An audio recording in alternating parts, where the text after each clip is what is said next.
A gente falou daquela probabilidade do lote não ser rejeitado, lembram das vacinas, né? E aí aqui foi um exemplo de quando tinha um espaço amostral onde cada elemento tinha igual probabilidade de ocorrência, tá? Então tudo que envolver amostragem aleatória simples vai utilizar esse conceito aqui de espaço amostral, resultados igualmente verossímeis, né? Só que a gente tem que falar de mais algumas outras coisas aqui, principalmente probabilidade condicional, independência e teorema de Bayes. É a parte que está faltando aqui dessas notas de aula, tá? Que é para vocês aprenderem a fazer alguns cálculozinhos, um algebrismo, né, com probabilidades, tá? Então, assim, o que que acontece, tá? Tem muitas situações em que a gente não vai poder saber a probabilidade de um evento simplesmente contando quantos elementos tem no espaço amostral e definindo as probabilidades dessa forma, como a gente fez antes, né? A gente tinha feito assim, deixa eu pegar aqui, dessa forma aqui, por exemplo, né? P de A, eu olhava o evento A, olhava quantos elementos tinha dentro dele, todos têm a mesma chance, eu somava quantos elementos tinha, tem m elementos, e dividia por n, que era o total de elementos do espaço amostral. Era assim que funcionava para resultados igualmente verossímeis, mas nem sempre isso vai acontecer, tá? Então, uma intuição que pode estar por trás da probabilidade para vocês é pensar na ideia de frequência relativa, tá? O que seria a ideia da frequência relativa? É você pensar assim, o que é a probabilidade de ocorrência do evento A? É você imaginar esse evento A acontecendo muitas e muitas vezes a partir da realização de um experimento, tá? Então, por exemplo, você não sabe, sei lá, qual é a probabilidade de um jogador fazer gol numa partida de futebol. O que você poderia fazer? Você vai observando várias e várias e várias e várias partidas de futebol e calcula a frequência relativa de ocorrência do evento o jogador faz gol. Com isso, você vai ter uma proporção de vezes, né, um número de vezes, o percentual de vezes que esse cara faz gol por partida, né? Entre as partidas, e aí com isso você consegue representar a probabilidade. Essa é uma forma de você enxergar a probabilidade. Na verdade, a probabilidade tem várias interpretações. Tem três, mas eu até ia lecionar isso aqui, eu acabei tirando dessa vez que a gente está vendo aqui, eu cortei esse slide, porque eu acho que não vai fazer muita diferença para vocês para fins de uso da probabilidade. Se vocês quiserem discutir em algum outro momento como que interpreta a probabilidade no mundo real, né? A gente pode discutir isso, mas fora do horário da aula, tá bom? Pode ser numa aula de dúvida, pode ser por e-mail, pode ser da forma que vocês quiserem, mas eu não vou gastar aqui. Então guardem só essa ideia, tá? Que utilizar a frequência relativa de ocorrência de um evento A pode ser uma representação da probabilidade de A, ok? E outra coisa que é muito importante dentro da probabilidade, que é o conceito de probabilidade condicional, tá? Se você for conversar com estatísticos assim, você vai ver que a gente tem uma mania de falar dado que, né? Muita gente fala dado que, mas estatístico fala muito isso. Dado isso, né? Dado que. Por que isso? Isso é até um vício de linguagem por causa de probabilidade condicional. É muito comum, eu faço muito isso, de falar dado que. Qual é a ideia da probabilidade condicional? É você tentar descobrir a probabilidade de ocorrência de um evento dado a ocorrência de outro evento, certo? Então, é como se fosse assim, né? Se eu fosse perguntar para vocês agora, tá? Eu vou perguntar aqui. Qual é a probabilidade de estar chovendo em Moscou agora? O que que vocês acham? Qual é a probabilidade de estar chovendo em Moscou? O que que vocês me responderiam?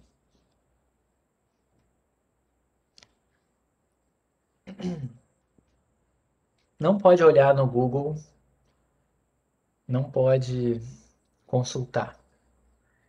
Não, mas chuta, é uma probabilidade. Você não sabe se está chovendo ou não. Eu não perguntei se está chovendo, tá?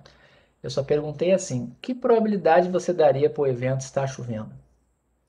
50%. Você acha que, dado que você não sabe, então, se eu perguntasse no deserto do Saara, você responderia 50% também? Não, mas chove também lá, tá? Você colocaria zero, zero de probabilidade? Mas então vamos pensar em São Petersburgo, tá? Eu falei da Rússia, e você sabe que São Petersburgo é na Rússia também. Eu tinha perguntado de Moscou, né? Se eu dissesse para você assim, ó, dado que está chovendo em São Petersburgo, qual é a probabilidade de estar chovendo em Moscou? Vocês acham que aumenta ou diminui em relação ao que você colocou antes? Aumenta, né? Por que isso? É porque você acredita que existe uma relação entre o evento chover em São Petersburgo e chover em Moscou, certo? Então, probabilidade condicional é exatamente isso. É quando você estuda um evento, dado a ocorrência de outro. No mundo real, a gente sempre vai trabalhar com probabilidades condicionais, porque a gente quer encontrar relações entre as coisas, tá? Por exemplo, qual é a probabilidade de uma pessoa morrer de Covid? Como é que você pega esse número? Você vai olhar e vai pensar, poxa, teve tantas pessoas com Covid no mundo, tantas pessoas morreram, eu vou pegar a proporção. Aí vai dar lá, sei lá, 1%, tá? Mas aí eu digo para você assim, tá bom, mas qual é a probabilidade de uma pessoa morrer de Covid, dado que ela tem mais de 70 anos, dado que ela tem comorbidade e dado que ela é pobre, mora num lugar onde ela não vai ter uma estrutura hospitalar para atender ela. Qual vai ser essa probabilidade? Aí você vai me dizer, poxa, aumentou, certo? Porque probabilidade condicional, certo? Dado uma informação, dado alguma coisa, afeta a probabilidade de ocorrência da outra. Ok? Todo mundo entendeu? Como é que é a notação disso? Tá? Então aqui, ó, dados dois eventos quaisquer, A e B, tá? Definimos a probabilidade condicional de A dado B como sendo isso aqui, ó. Então você escreve probabilidade de A, tudo que vem antes dessa barra vertical é o que é aleatório. O que vem depois da barra é o que já aconteceu, certo? Então aqui, ó, dado que o B já aconteceu, qual é a probabilidade de acontecer o A, certo? E a definição de probabilidade condicional é essa que está aqui que vocês estão vendo. Como é que você faz para descobrir a probabilidade de A acontecer, dado que o B aconteceu? Você faz probabilidade de acontecer o A e o B ao mesmo tempo, dividido pela probabilidade de acontecer o B. Tá? É exatamente essa divisão aqui.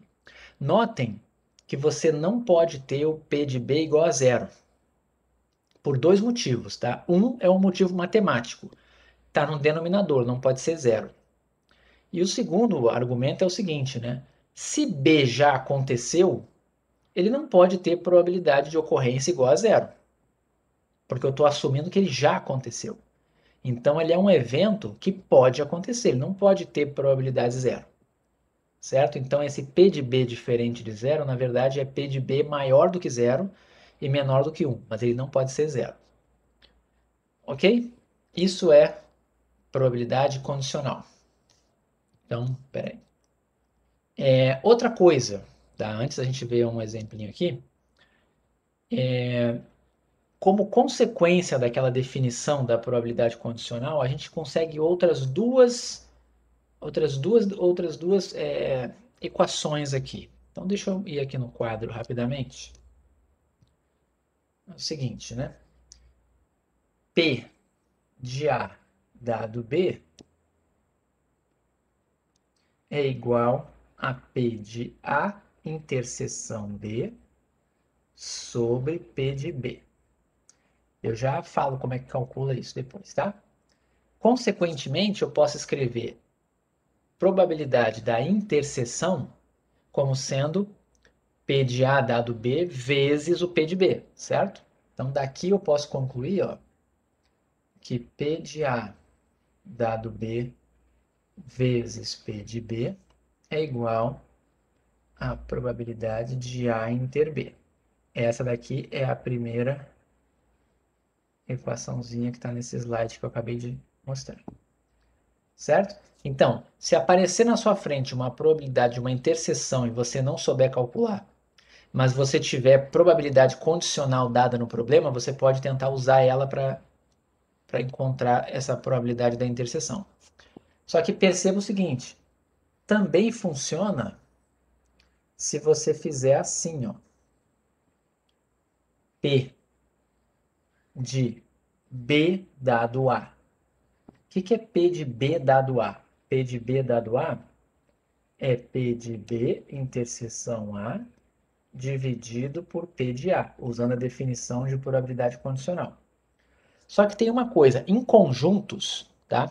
A interseção de A e B é a mesma coisa que a interseção de B e A, certo?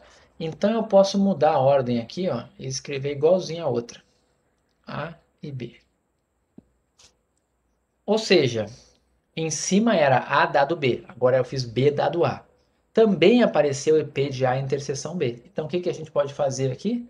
Dessa expressão, eu posso concluir que P de B dado A vezes P de A é igual a P de A interseção B. Então eu encontrei uma segunda expressão para a probabilidade da interseção. Olhem, as duas expressões que eu encontrei são essas que eu marquei em vermelho. Então, se você tem P de A interseção B, você pode fazer o P de A dado B vezes P de B ou P de B dado A vezes P de A. Tanto faz. Ok? Tá aqui no slide, ó. Ok? Isso aqui é chamado teorema do produto ou teorema da multiplicação. Tá? Isso aqui também funciona para quando tem mais de dois eventos. Tá? Mas enfim, isso aqui é uma conta que é muito útil, que vocês podem precisar. Aqui tem um exemplo. Tá? Em um experimento para acompanhamento do ciclo de vida de insetos, observou-se o seguinte número de sobreviventes em cada estágio de desenvolvimento. Tá? Então vamos imaginar que isso aqui são ovos do Aedes aegypti, por exemplo. Tá? Então você começou com 640 ovos. O que aconteceu? Dos 640 ovos, alguns não geraram larvas, mas 470 geraram larvas. Desses 470, 375 chegaram na fase de pupa, tá? E por fim, 290 chegaram na fase alada, né? A fase que eles voam, que é o mosquitinho já adulto, ok? Imaginem que vocês têm esses dados aqui, ó. E eu perguntasse para vocês, qual a probabilidade de que um ovo chegue à fase adulta? Como que vocês estimariam essa probabilidade para mim? Usando só a intuição aqui. Qual a probabilidade? Imagina que esse estudo aqui é um estudo que vai ser usado como base para estudar o ciclo de vida de um determinado mosquito. É o único estudo existente. E você quer estimar. Então, qual a probabilidade estimada, né, de que um ovo chegue à fase adulta? Antes de vocês responderem, só lembrar uma coisinha aqui, ó. Lembra do que eu escrevi aqui, ó? Uma opção natural é utilizar a frequência relativa de ocorrência, tá? Então vamos pensar em frequência relativa de ocorrência. Alguém escreveu aí, deixa eu dar uma olhada. Escreveu 290 por 640. O que ela pensou, né? Frequência relativa. O que é o evento de interesse? Chegar à fase adulta. Qual foi a proporção de mosquitos ou de ovos, né? Enfim, que chegou na fase adulta? 290 num universo de 640. Deixa eu ver se eu tenho aqui a resposta. Não sei se eu tenho aqui. Ah, tem. Tá, tem a resposta. Mas é basicamente isso, tá? 290 dividido por 640, que era a sua população inicial. Agora, olha essa pergunta aqui, ó. Dado que o inseto sobreviveu até a fase larvária, ou seja, dado que o inseto chegou até aqui, ó, qual a probabilidade de que ele se torne adulto? Então, Vamos lá. Eu já vejo o que vocês estão escrevendo, tá? Eu vou só escrever aqui numa certa anotação. Primeiro foi perguntado assim: qual a probabilidade de ser adulto? A gente pegou a frequência relativa, certo?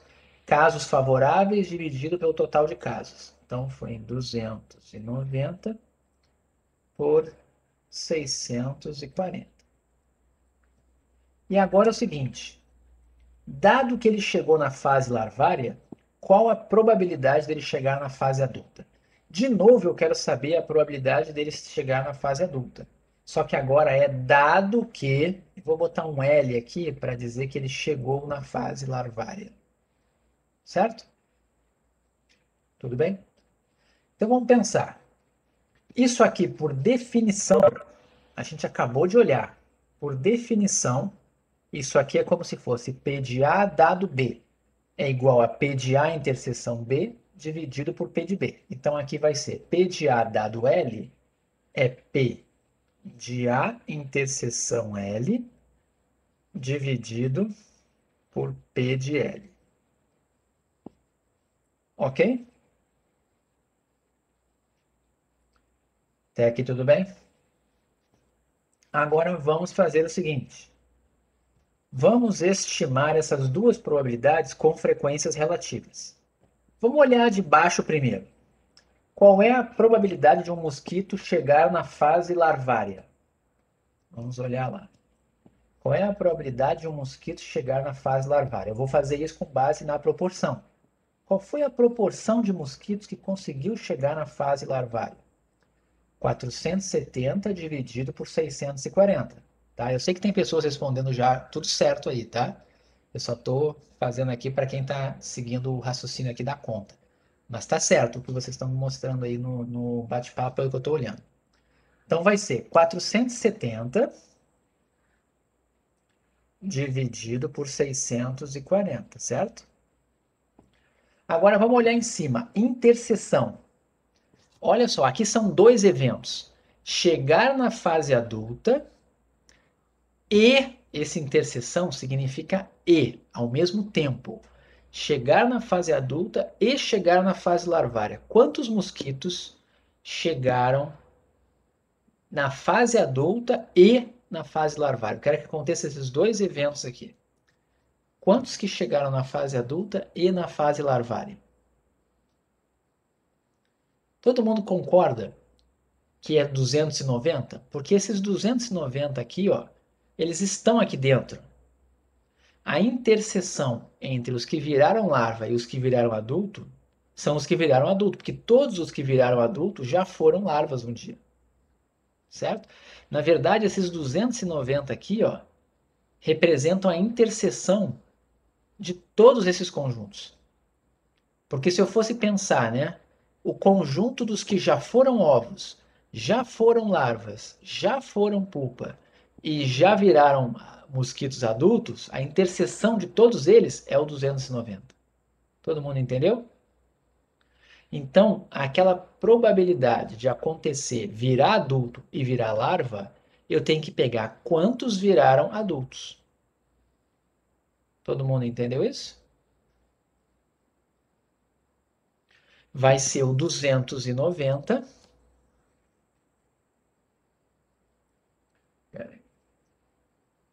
dividido por 640. É a probabilidade de virar adulto.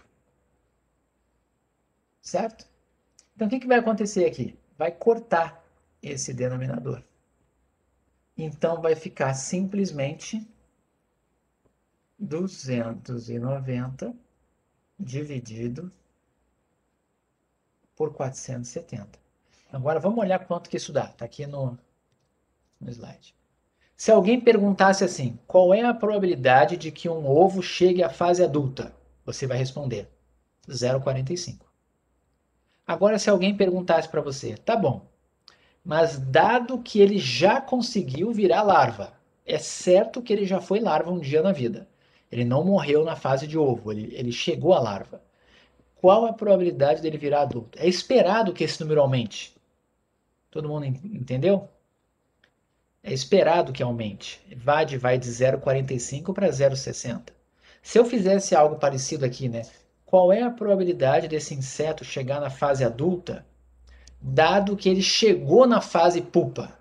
Se você fosse fazer a conta, daria 290 dividido por 375. Daria um número maior ainda. Onde que vem essa ideia aqui, tá? Por exemplo, quando alguém fala para você assim, você já viu expectativa de vida, né, na população? Você pode calcular a probabilidade de um brasileiro chegar aos 80 anos, ou de um brasileiro passar de 80 anos. Vai nascer um brasileiro agora. Qual é a probabilidade dele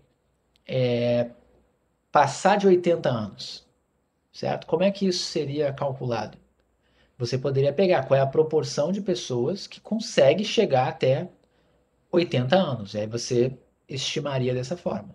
É uma probabilidade que ia dar pequena. Não vou dizer que é grande, sei lá, vai dar um número pequeno. Agora, se eu dissesse assim, dado que a pessoa passou da primeira infância, dado que a pessoa chegou, sei lá, chegou aos 5 anos de idade, qual é a probabilidade dela passar de 80 anos? Já vai aumentar bem mais, né? E se eu falar qual é a probabilidade de uma pessoa que chegou aos 50 anos, qual a probabilidade dela passar de 80? Vai aumentar ainda mais. Isso tudo é probabilidade condicional, certo? É a mesma ideia, só que aqui é do mosquito colocando as fases dele, mas poderia ser com pessoas. E você pegar uma tábua de vida, né? Você pegar o total pelo censo, né? Quantas pessoas tem em cada faixa etária, né? E você estimar essas coisas usando métodos demográficos para estimar essas probabilidades aqui, tá? E também calcular probabilidades condicionais. Entenderam a ideia do exemplo aqui? Viram o efeito da probabilidade condicional? Que ela muda o evento. Ok? Então tá bom. Vamos lá. Olha a outra aqui, ó. Na tabela 1, isso aqui, ó, incidência de baixo peso ao nascer em recém-nascidos de Pelotas, segundo o hábito tabágico da mãe durante a gravidez em 1982. É dado real, uma época que as mulheres fumavam na gravidez, né? Aliás, muita gente fumava nessa época. E você tem esses dados aqui que são dados de Pelotas lá no Rio Grande do Sul, tá? Então você tem, por exemplo, teve 7.226 gestações, tá? Mãe fumante, 4.807. Mãe não fumante, 2.419. O bebê nasceu com baixo peso ao nascer? Sim e não. Sim, 586 vezes e não 6.640 vezes. Tá? Eu poderia aqui falar assim, eu vou selecionar uma mãe ao acaso. Vou selecionar uma mãe ao acaso. Qual é a probabilidade de eu selecionar uma mãe fumante? Imagina se eu fosse fazer. Esses aqui são os dados da população. E eu dissesse para você, qual é a probabilidade de eu selecionar, eu vou fazer de forma aleatória. Qual é a probabilidade de eu selecionar uma mãe fumante? Qual seria o número que vocês iam me dar? Qual a probabilidade de selecionar uma mãe fumante? Isso. Você vai pegar total de fumantes dividido pela população. 2.419 dividido pelo total, certo? Se eu perguntasse qual a probabilidade de pegar uma mãe fumante e que teve filho com baixo peso ao nascer, qual a probabilidade de sair uma mãe desse tipo na minha amostra? Uma mãe que era fumante e que teve filho com baixo peso ao nascer. Qual é a estimativa para essa probabilidade?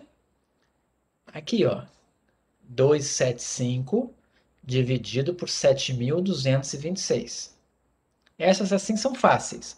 Agora vamos pensar numa probabilidade condicional. E eu vou escrever aqui, ó. Vou botar aqui. Qual é a probabilidade do bebê ter, vou escrever assim, baixo peso, dado que a mãe fuma? Qual a probabilidade do bebê ter baixo peso, dado que a mãe fuma. Como que você olharia isso para a tabela? Probabilidade do bebê ter baixo peso, dado que a mãe fuma. Como que você calcularia, estimaria essa probabilidade?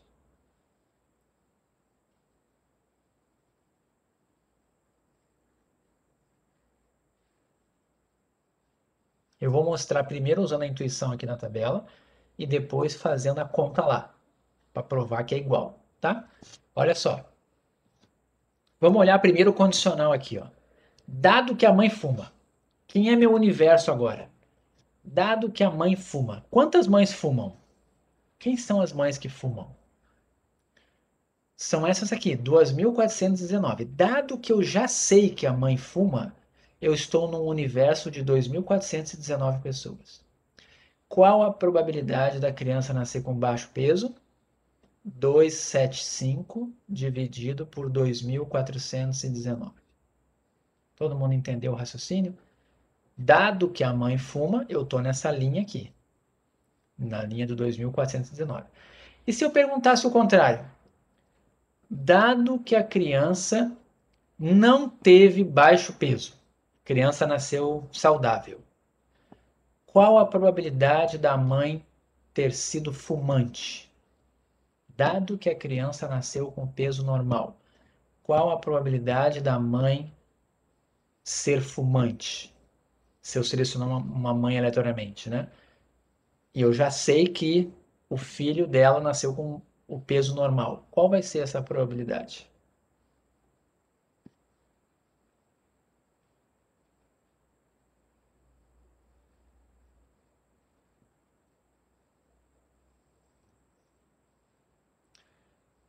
Isso, Beatriz, né? Aí você pensa, dado que a criança nasceu com peso normal, você está no universo aqui das 6.640 gestações, tá? Onde as crianças nasceram com peso normal. Qual é a probabilidade da mãe ser fumante? 2.144 dividido por 6.690. Entenderam? É assim que a gente pensa na probabilidade condicional. Agora eu vou mostrar que dá certinho usando a fórmula, tá? Eu vou fazer essa daqui, ó. Qual a probabilidade de baixo peso dado que a mãe fuma? Então vai ser probabilidade de... Eu vou botar assim, tá? Como é que eu escrevi ali? Eu escrevi baixo peso, né? Então vai ser baixo peso interseção com mãe fuma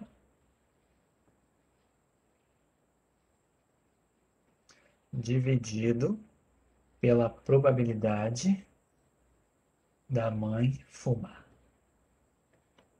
Certo? Então vamos olhar aqui, né? O de baixo, vamos ver o de baixo primeiro. Qual é a probabilidade da mãe fumar? A probabilidade da mãe fumar é 2.419 dividido por 7.226. Então vai ficar 2.419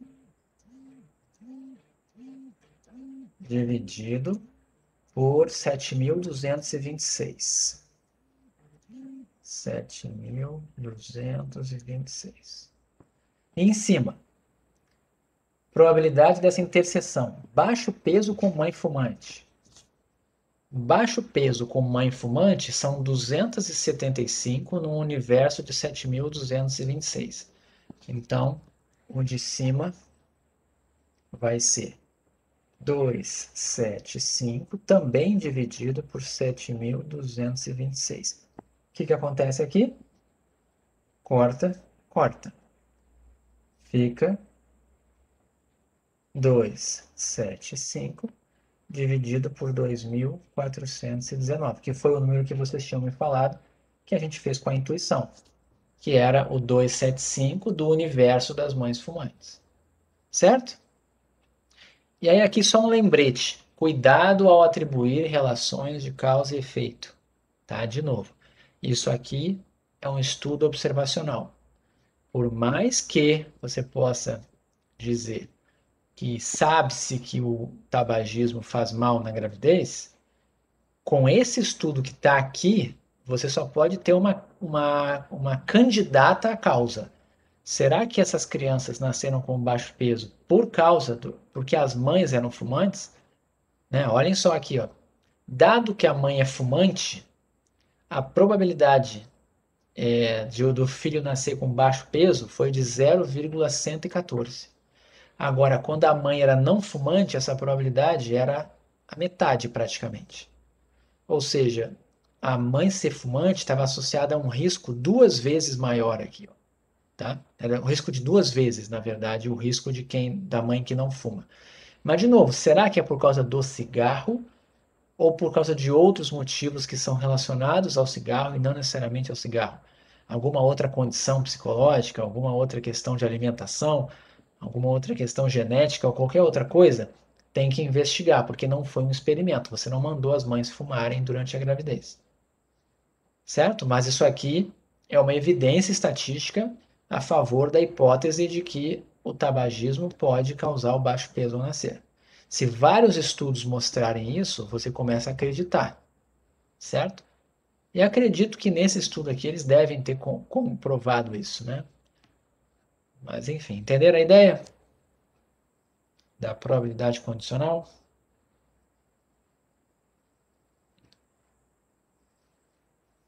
Então, vamos embora. Independência é um outro conceito muito associado com, é, com o de probabilidade condicional. Eu vou fazer o seguinte, eu vou mostrar um exemplo que eu tinha falado ainda agora. Eu tinha perguntado para vocês o seguinte, qual a probabilidade de chover em Moscou? Na verdade, não é nem de chover em Moscou, imagina que é estar chovendo agora em Moscou, tá? Chover em Moscou. E vamos imaginar que na sua cabeça, por algum motivo, você acredita que essa probabilidade é meio. Ok? Tá bom? Você só sabe isso. Ó, Moscou é um lugar que chove metade dos dias do ano. Então deve ser meio essa probabilidade, com base no histórico do passado. Mas aí alguém fala assim para você: probabilidade de chover em Moscou, dado que, aquele que eu tinha feito antes, né? Chove em São Petersburgo. Vocês me disseram que essa probabilidade aqui ia ser maior do que meio, porque ia aumentar a chance, certo? Tudo bem até aqui? Agora eu vou perguntar uma terceira. Qual é a probabilidade, o mesmo evento, tá? Chover em Moscou, dado que chove em Bangu, aqui no Rio de Janeiro. Dado que está chovendo em Bangu, vou te dar essa informação nova, tá? Tinha me dito antes que a probabilidade de chover em Moscou era meio. Agora eu vou te dar uma informação quentinha que acabou de chegar aqui da previsão do tempo. Está chovendo em Bangu. Qual a probabilidade de estar chovendo em Moscou? O que você me diria?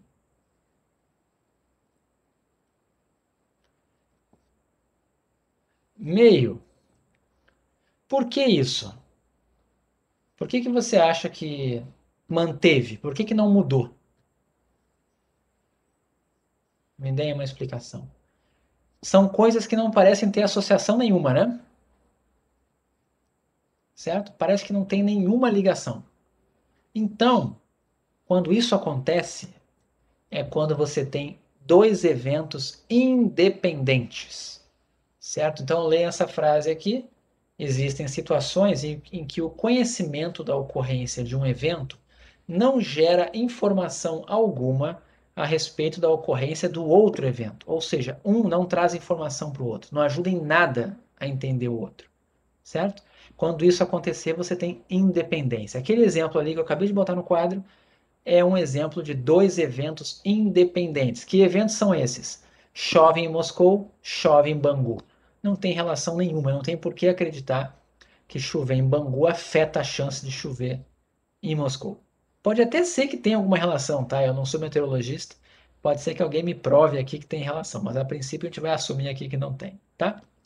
Quando dois eventos são independentes, olha o que acontece.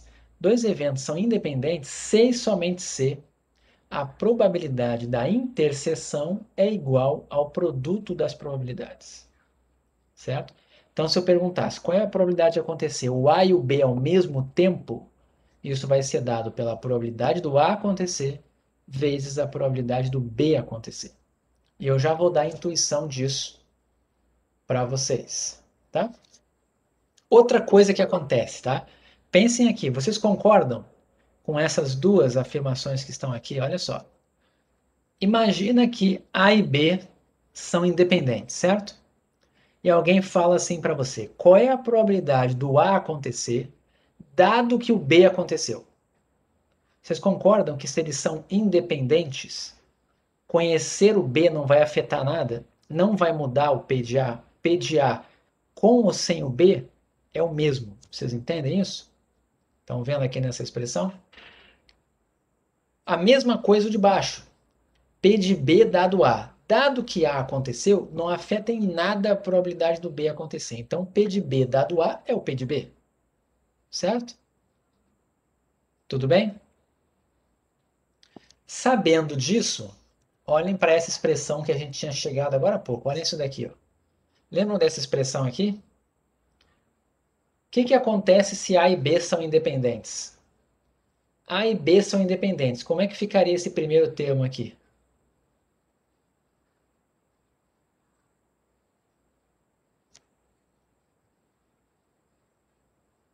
O que vai ficar? Se A e B são independentes, P de B dado A é P de B. E aqui no de baixo, P de A dado B é P de A. Então, tanto o de cima quanto o de baixo vão ficar P de A vezes P de B. Ou seja, dá exatamente a definição de independência, que a interseção é o P de A vezes P de B. Ok? Todo mundo entendeu? Então, sempre que você tiver dois eventos que são independentes, você vai trabalhar com o produto, quando você quiser encontrar a probabilidade da interseção. E aí a probabilidade condicional não vai fazer sentido aqui. Em termos práticos, tá? Quando você estiver estudando estatística, independência é bom. Por quê? Porque facilita as contas. Quando você estiver no mundo real, independência é ruim. Sabe por que independência é ruim no mundo real? Porque no mundo real você sempre vai estar buscando relações de causa e efeito. Você vai estar sempre buscando relações entre variáveis. Porque quando você encontra a relação entre duas variáveis, você vai usar uma para prever a outra. Se você tem duas variáveis, dois eventos, ou que seja, que são independentes, um não afeta o outro. Então não adianta você conhecer ele que você não vai conseguir prever o outro. Então é inútil. A independência para fins de pesquisa é meio inútil. Tá? Ela só serve para fins de algebrismo matemático, facilita muito as contas. Certo? Então, quando você tiver um problema, algumas coisas no problema vão ser independentes, outras não vão ser. As que forem vão ter as contas facilitadas, tá? Porque não vai precisar de probabilidade condicional. Vai ser só o produto. Ok? Esta foi a independência, tá? E aqui só uma informação para vocês saberem. Se vocês tiverem vários eventos e todos forem independentes, tá? Você vai ter essa relação aqui, ó. A probabilidade de acontecer o A1, o A2, o A3, o A4 até o AM ao mesmo tempo vai ser dado pelo produto das probabilidades individuais de cada um deles. É como se fosse a generalização desse resultado aqui para mais de dois. Isso, perfeito, muito bom, Felipe. Se alguém perguntasse para você, né? Eu vou jogar dois dados. Qual a probabilidade de sair duas faces 6? Né? Então você vai pensar, poxa, será que um dado cair na face 6 afeta o outro dado a cair na face 6? Você vai dizer, não, eu joguei o dado, foi aleatório isso. Então, a probabilidade dos dois saírem na face 6 vai ser a probabilidade do primeiro sair na face 6 vezes a do segundo sair na face 6. Certo? Então, isso é... Deixa eu pegar aqui um exemplo. Isso que você falou, né? Eu joguei 2 dados. Vamos imaginar isso aqui agora. Qual é a probabilidade do dado 1 ser par, dado que o dado 2 foi... Não, dado 2 não. Dado que a soma foi par. Deixa eu só... Peraí.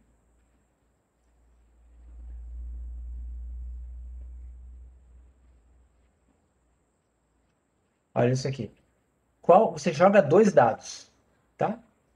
E aí, qual é a probabilidade de um deles ser par? Se eu só perguntasse isso.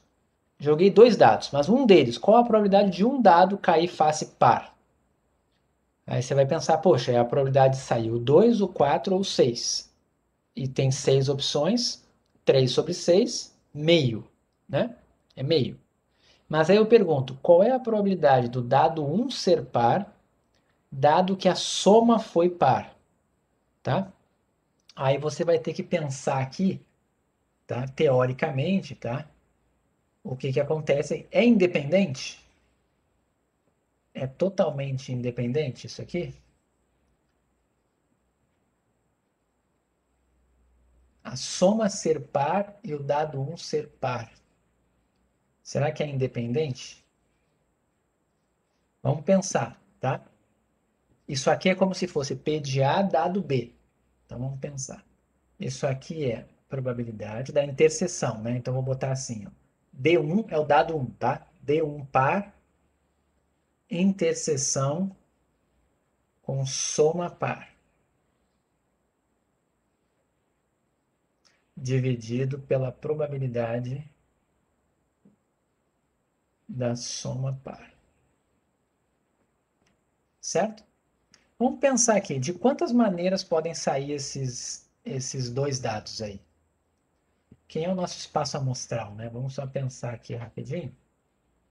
O nosso espaço amostral é face 1 com face 1, face 1 com face 2, face 1 com face 6, face 2 com face 1, face 2 com face 2, até o final aqui que vai ser face 6 com face 6.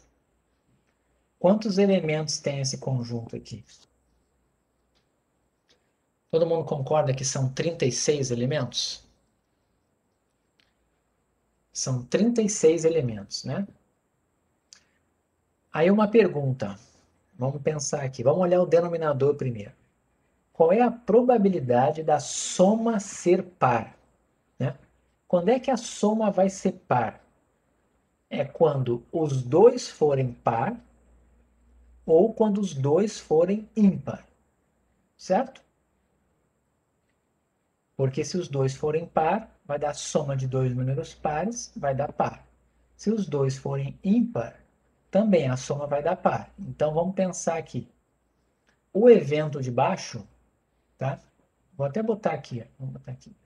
Soma par vai ser a probabilidade de. Aí eu vou enumerar os resultados, tá? É o 1, né? É o. São vários aqui, né? Na verdade, tem que ser os dois ímpares ou os dois pares. Então vai dar muita coisa, né? Vamos pensar o que que dá aqui. Vai ser os dois ímpares, então vai ser o 1, vai ser o 1, 3, vai ser o 1, 5, Aí já foi com 1, né? Depois vem o 2 com o 2, o 2 com o 4, o 2 com o 6, certo? Aí depois vem o 3 com o 1, o 3 com o 3 e o 3 com o 5. Na verdade, eu tenho sempre 3, né? Eu tenho aqui 3 começando com 1, eu vou ter 3 começando com 2, né? A mesma coisa aqui, né? 3 com 1, 3 com 3 e 3 com 5. Então aqui tem mais 3, certo? Então vai ter um para cada um, né? Aqui tem 3, aqui tem 3, aqui tem 3 e assim por diante, até chegar no 6, 2, 6, 4, 6, 6. Todos esses casos aqui, eu vou ter soma par. Concordam? Todos eles eu vou ter soma par. E para eu, então, quantos termos tem aqui? Eu tenho que fazer 3, 6 vezes, né? Então tem 18 elementos esse conjunto aqui, tá? Então eu já sei, deixa eu só botar uma barrinha aqui em cima. Vou botar aqui. Peraí, vou continuar, ficou muito grande isso aqui, tá? Eu já vou botar o igual aqui. O denominador vai ser 18 dividido por 36. Ou seja, a probabilidade de ser par são 18 elementos do espaço amostral, todos com a mesma chance, dividido por 36. E o numerador? Vamos lá. É a interseção entre soma par e o primeiro dado ser par. Então, ele é a interseção entre todos que a soma dão par, que está aqui embaixo. Aqui embaixo são todos que a soma dá par. Interseção com o primeiro sendo par. Aqui, esses 3 primeiros aqui, o primeiro é par? Não, não é. Então, esses 3 aqui não contam. Esses 3 aqui, a soma é par e o primeiro é par. Então, os 3 estão atendendo, já contei 3. Depois, esses 3 aqui, não, porque o primeiro não é par, certo? Depois, com o 4, vai contar porque o 4 é par. Depois, o 5 não e depois o 6 sim. Ou seja, eu vou ter para o 2, para o 4 e para o 6, 3 elementos cada um. Então, em cima, vai ser, eu vou só listar eles aqui, depois eu boto a quantidade, né? Vai ser aqui o 2, 2, o 2, 4, o 2, 6. Eu vou botar 3 pontinhos. E vou botar aqui o 6, 2, 6, 4 e o 6, 6. Eu só não botei o 4. Mas são 9 termos em cima. Então, aqui em cima são 9 termos dividido por 36, que é o total. Então, o que vai ficar aqui no fim? Corta o 36, né? Vai dar 9 sobre 18, que acabou dando meio, certo? Tudo bem aqui? Não foi uma coisa intuitiva de se mostrar, tá? Quer dizer, até um pouco, né? Mas eu acabei de provar aqui, ó, que me dizer que a soma dá par não afetou a probabilidade do dado 1 ser par, porque a probabilidade do dado 1 ser par era meio. E sabendo essa informação, continuou sendo meio, não mudou nada. Então, nesse exemplo aqui, eu não sabia antes de fazer a conta, mas eu acabei de fazer a conta e provei que um não afeta o outro. Ou seja, esse evento e esse evento são independentes. Todo mundo entendeu? Eu poderia ter pego uma outra expressão aqui e daria que sim. Eu não sabia antes de começar aqui, tá? Mas saber que a soma foi par não me disse muita coisa. Beleza? Então, vamos lá. Aqui, como descreveria em produto? Seria isso aqui, ó. Probabilidade, exatamente isso aqui, ó. Probabilidade do dado 1 ser par. Interseção com soma foi par, tá? Que é como se fosse esse numerador aqui, ó. Probabilidade do D1 ser par, interseção com soma par.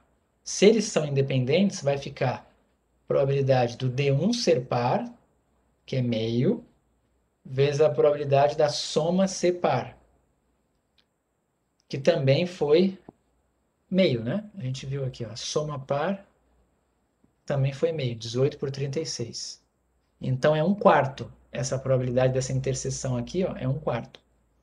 Só que você não provou. Para provar que são independentes, tem que fazer essa conta que eu fiz aqui. Você tem que mostrar o que eu acabei de mostrar, que o P de um dado o outro não mudou. Tipo, o P do D1 ser par dado soma par continuou sendo P1, P de D1 ser par. Tá? Mas agora que eu já sei isso, eu posso usar. Então, é só eu escrever essa interseção como produto das duas separadas. Tá bom? Vamos ver aqui um exemplo.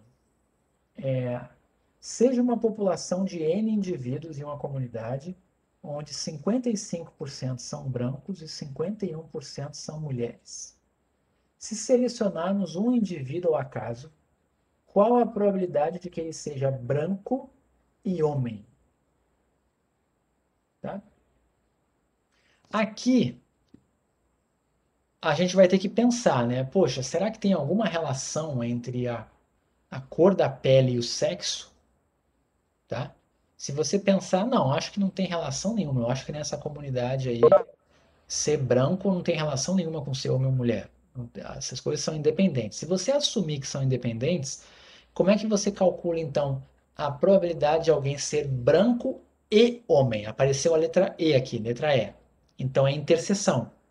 Probabilidade de ser branco e homem. Então tá aqui, ó. Branco e do sexo masculino, é interseção. Assumindo que são independentes, vai ficar probabilidade de ser branco vezes probabilidade de ser do sexo masculino. Vai ficar, qual é a probabilidade de ser branco? Se você selecionou aleatoriamente, a probabilidade de você selecionar um branco é 0,55.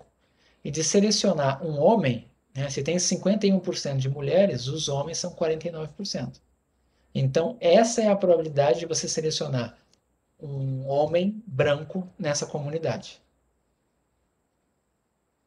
Ok? Todo mundo entendeu? Porque tem a independência aqui, fica o produto. Facilita bastante a conta. Tá legal?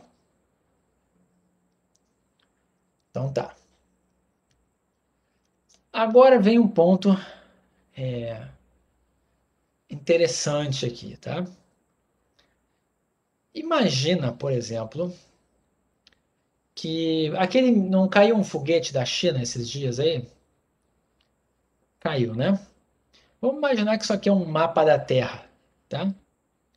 E você quer, e aquele Bzinho que está ali é o seu país. Vou chamar até de Brasil, porque está a letra B ali. Ali é o Brasil, certo?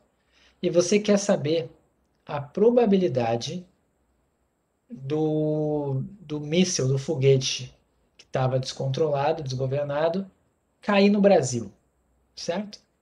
Vocês concordam que essa probabilidade, olhando isso aqui, se isso aqui é o nosso espaço amostral, essa região inteira aqui, ó, a intuição me diz que a probabilidade de cair no Brasil seria a área em amarelo dividido pela área total. Todo mundo concorda?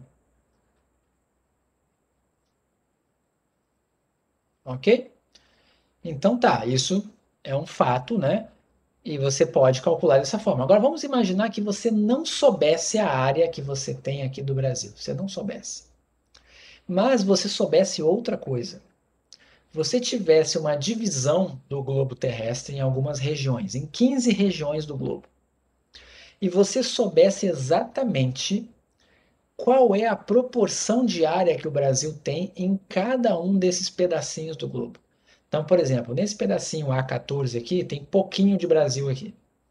Nesse pedaço A8, ele é praticamente todo no Brasil, certo? A grande questão aqui é como calcular o P de B a partir de probabilidades que envolvem os As, certo? E outra, imagine o seguinte, vamos imaginar o contrário agora. Se eu dissesse assim para você, dado que o míssil caiu, dado que o foguete caiu no Brasil, qual a probabilidade dele ter acertado a região A8? Vocês acham que é alta ou baixa essa probabilidade? Dado que o míssil caiu no Brasil, qual a probabilidade dele ter caído na região A8? Vocês acham que é alta ou baixa? Você vai pensar assim, ó, o tamanho do Brasil, né? Caiu no Brasil. Essa região do A8 aqui, ó, engloba uma boa parte do Brasil. Tem uma área considerável, né? Agora, se eu perguntasse, qual a probabilidade, caiu no Brasil, qual a probabilidade de ter acertado a região A14? Alta ou baixa? Baixa, né? Porque essa área é pequena. Então, o que acontece? A gente vai aprender aqui duas probabilidades importantes. Como calcular a probabilidade desse B aqui, dado informações que envolvem os As, e depois como calcular a probabilidade de acontecer um desses As, dado que você sabe que aconteceu o B. São duas probabilidades interessantes aqui, tá? Só tem uma exigência em relação a esses As aqui, ó. Vocês estão vendo que esses As, eles dividiram a nossa região de estudo em 15 pedacinhos, ocupando todo o globo. Tipo, vamos imaginar que isso aqui é uma representação do globo, né? Vocês estão vendo que não tem nenhum pedaço do meu espaço amostral que não pertença a algum deles. Tipo, não tem nenhum pedaço. Qualquer pedacinho que eu olhar aqui da minha região de estudo pertence a algum dos As. Concordam? E outra coisa, vocês estão vendo que os As não têm interseção? Por exemplo, qual é a interseção de A4 com A5? Não tem.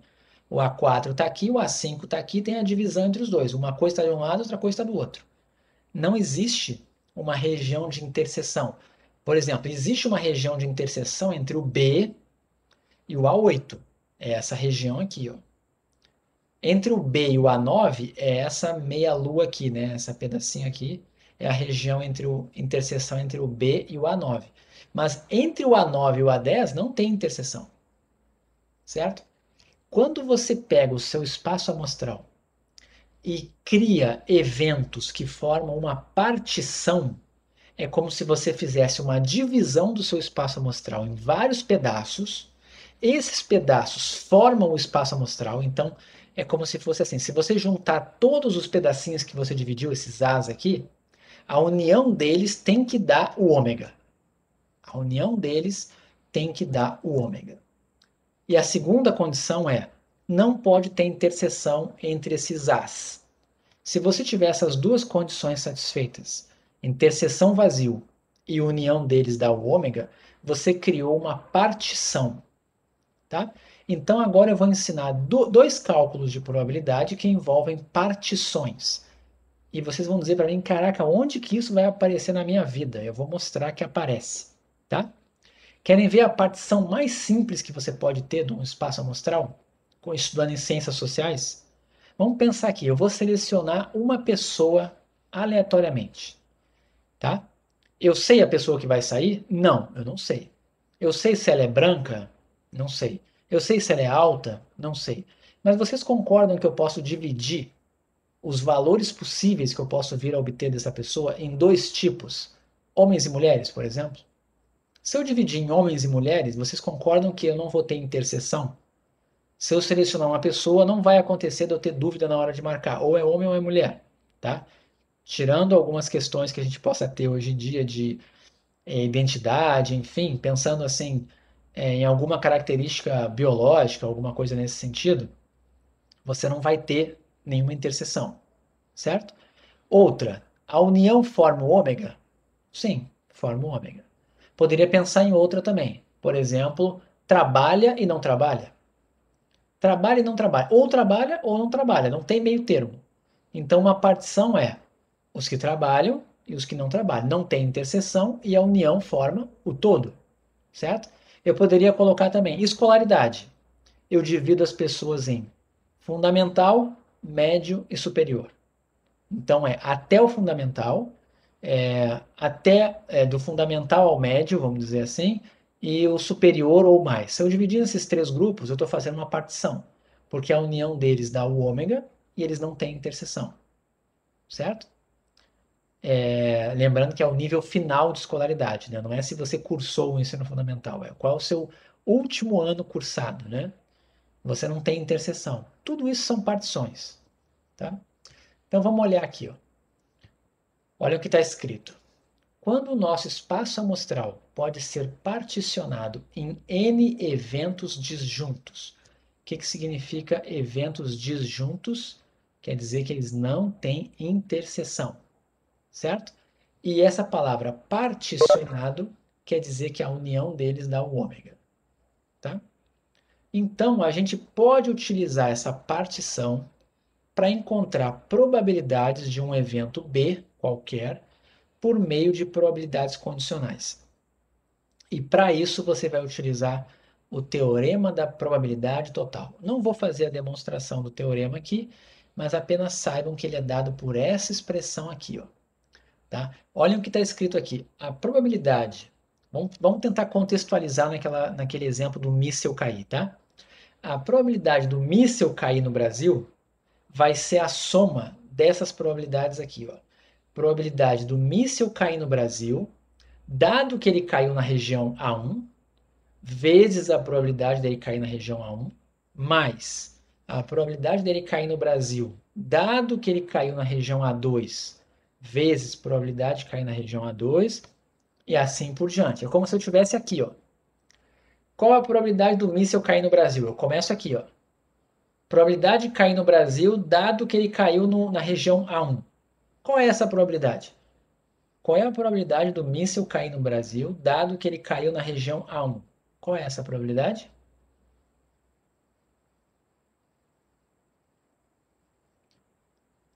Probabilidade do míssil cair no Brasil, dado que ele caiu na região A1. É zero essa probabilidade, certo? Então, a primeira que vai ter aqui vai ser zero vezes a probabilidade de cair na região A1.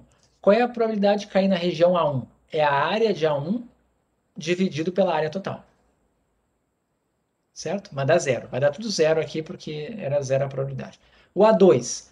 Qual a probabilidade do míssil ter caído no Brasil, dado que ele caiu no A2? Zero. Então não me interessa esse termo. Aqui também é zero, aqui também é zero, aqui também é zero. Agora aqui, ó. Qual a probabilidade dele ter caído no Brasil, dado que ele caiu na região A6? Não é zero, mas é uma probabilidade pequena, certo? Então eu vou fazer isso para todos os 15 valores do A que está aqui. Então vai ser um somatório com 15 termos. Esse N aqui, ó, é o número de eventos AIs que você tem, a sua partição. E aí você vai ficar variando essa partição. Basicamente isso. Entenderam mais ou menos assim, por cima, como que é feito?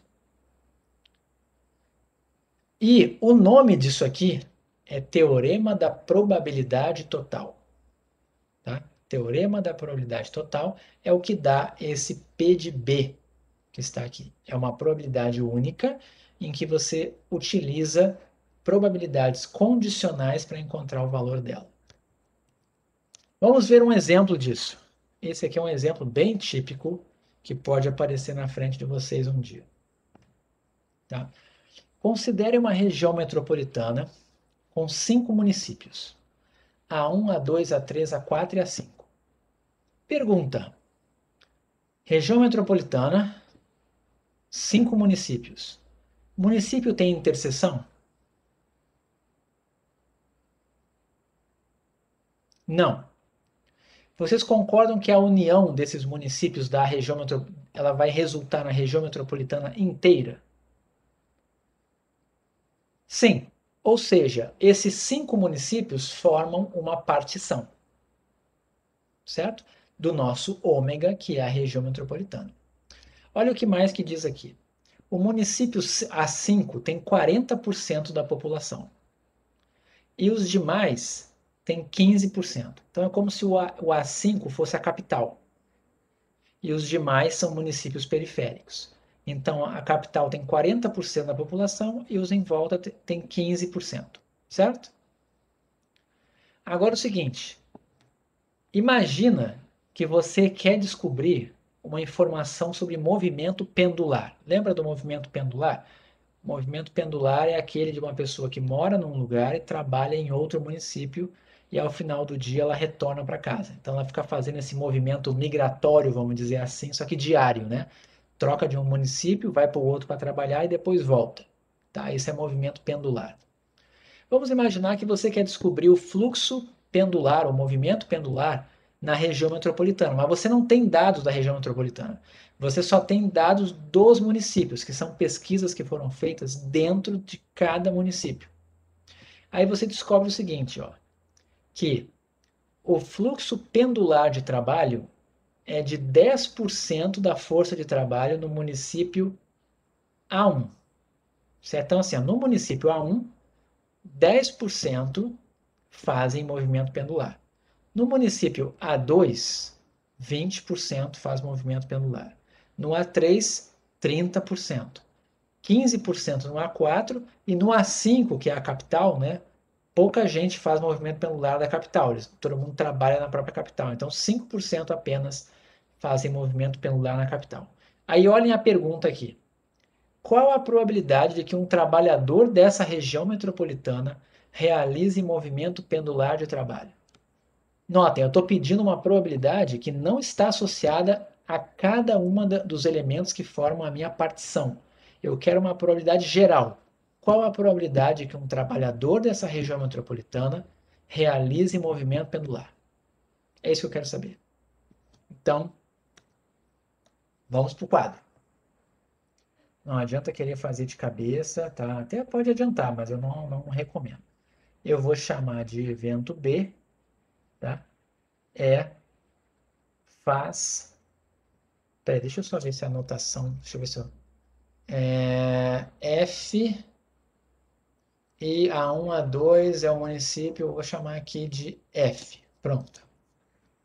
Eu não vou chamar de B, não. O F é de faz, tá? Faz movimento pendular. Ou fluxo, né? Pendular. Então o F aqui é de fluxo pendular. Ok? Eu quero saber P de F. Certo? Só que tem um detalhe. Eu não sei P de F, mas vamos olhar aqui a formulazinha. Olha só. Eu quero P de B, no meu caso estou chamando de F, eu não sei. Mas será que eu sei o P de B dado A? Ou seja, será que eu sei o P de F dado A? Eu precisaria disso aqui, ó. Será que eu sei quem é? Probabilidade de fazer fluxo pendular, dado que é do município A1? Essa probabilidade foi dada? Qual a probabilidade de uma pessoa fazer fluxo pendular, fazer o movimento pendular, dado que ela é do município A1? Foi dado? Foi, né? Qual é essa probabilidade?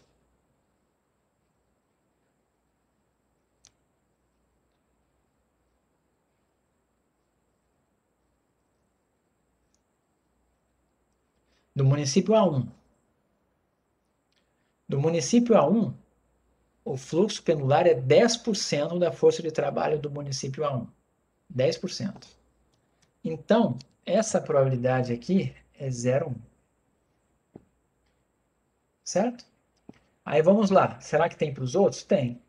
Qual é a probabilidade de fazer fluxo pendular, dado que é do município A2, dado que é do município A3? Estão vendo que eu estou fazendo uma composição de dados municipais para descobrir o da região metropolitana. F dado A4 e, por fim, P de F dado A5.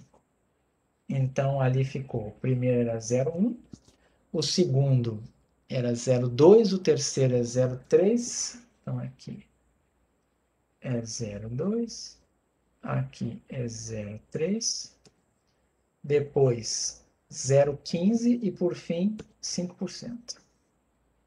Então aqui é 0,15 e aqui é 5%. Notem que essas probabilidades não precisam somar 1, tá? Não precisa somar 1. Isso aqui é uma probabilidade dado que a 1 aconteceu. Isso aqui é uma probabilidade dado que a 2 aconteceu. É em outro mundo, outro universo.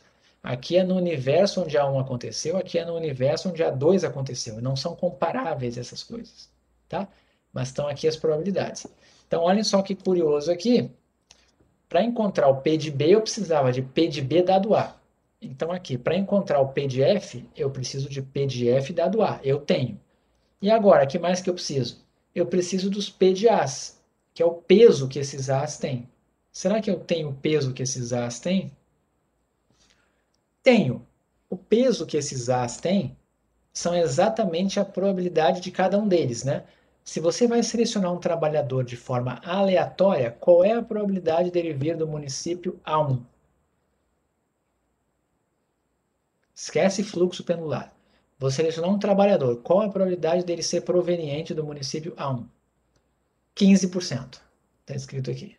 Do A2, 15%. Do A3, 15%. Do A4, 15%. E do A5, 40%. Então, eu tenho tudo o que eu preciso. Tá? Aqui, a gente tem para complementar que P de A1 é igual até o P de A4 é igual a 0,15 e o P de A5 é 0,4. Essa aqui sim tem que somar 100%. Tá? Pronto. Agora eu vou aplicar a teorema da probabilidade total.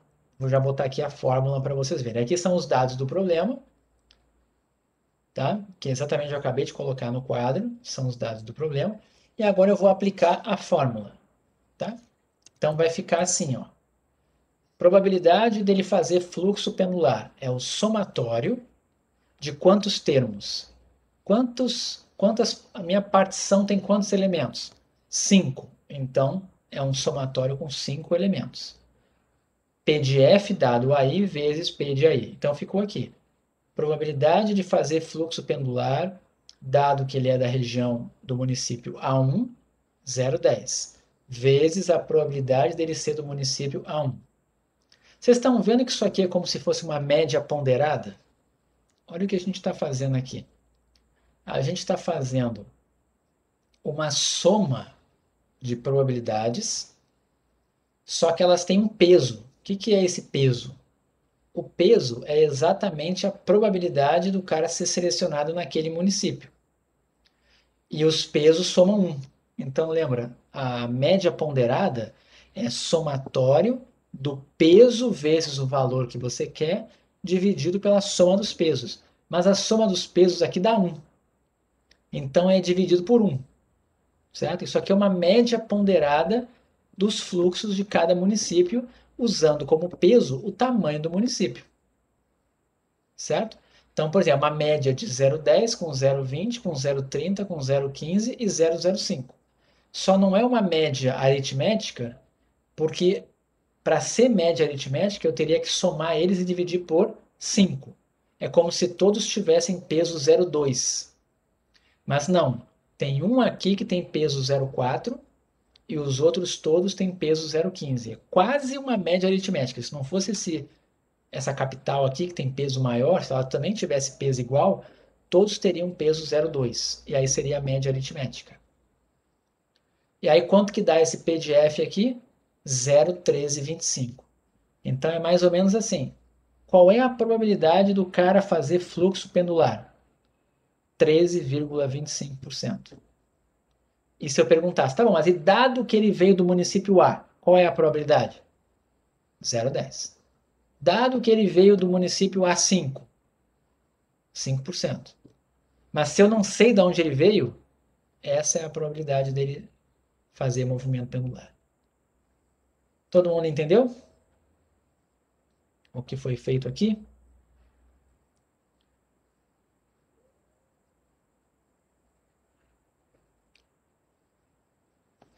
Então tá. Isso aqui, tá? É teorema da probabilidade total. Essa formulazinha aqui sempre vai estar disponível para você. Só tem que lembrar que o AI é a partição, tá? E aí alguém pode perguntar o seguinte, tá bom, e qual é o contrário? Olha só a outra pergunta interessante aqui. Deixa eu pegar aqui no exemplo. Essa pergunta aqui, ó. E se eu perguntasse o contrário? Não quero saber a probabilidade do cara fazer movimento pendular. Vamos fazer o contrário. Eu já sei que o cara faz movimento pendular. Qual é a probabilidade dele ser proveniente do município A5? Ou dele ser proveniente do município A4? É como se eu invertesse. Então veja só. Nesse exemplo aqui, ó, as probabilidades dadas são essas aqui, ó. P de F dado A. E se eu perguntasse o contrário? E se eu perguntasse assim, tá bom, quem é P de A, um A qualquer, como o 5, por exemplo, dado F? Como que eu obteria isso? É inverter essa probabilidade. Agora não é mais o evento de interesse dado a partição. É um elemento da partição dado o evento de interesse. Qual é essa probabilidade? Certo? Para fazer essa daqui específica, você vai precisar de uma coisa chamada teorema de Bayes. Alguém já ouviu falar de teorema de Bayes?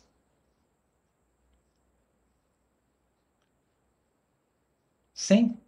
Teorema de Bayes é a base da inferência bayesiana, tá? Que é uma linha dentro da estatística e é uma das formas mais simples e naturais de se atualizar a informação. Tá? Tem várias áreas do conhecimento que usam isso aqui, essa ideia do teorema de Bayes.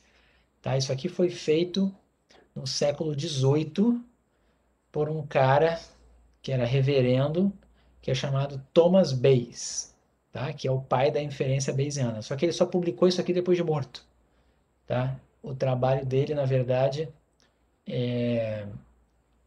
foi que deu origem à inferência bayesiana, foi publicado depois da morte dele por um pupilo dele lá. Tá? Bom, como que é feita essa conta aqui? Tá? Eu não vou me preocupar com a demonstração, eu só vou mostrar para vocês o seguinte, ó. P de A dado B. Aliás, acho que a parte de cima eu sou obrigado a demonstrar, não tem como. Eu vou só escrever aqui para vocês verem como ela é intuitiva, tá? É P de AI dado B. Antes eu só queria P de B, agora eu quero P de AI dado B, certo? Um AI qualquer, esse I aqui pode ser o 1, pode ser o 2, pode ser o 3, pode ser o N, não importa, é algum elemento da partição. Vamos ver com o que a gente aprendeu hoje. P de A dado B, a gente já viu que é P de A interseção B dividido por P de B. Olha o denominador. O denominador já bateu lá. Só falta o de cima. E o de cima? P de A interseção B. A gente também viu um resultado para P de A interseção B. Não quando eles são independentes, tá? É um resultado geral.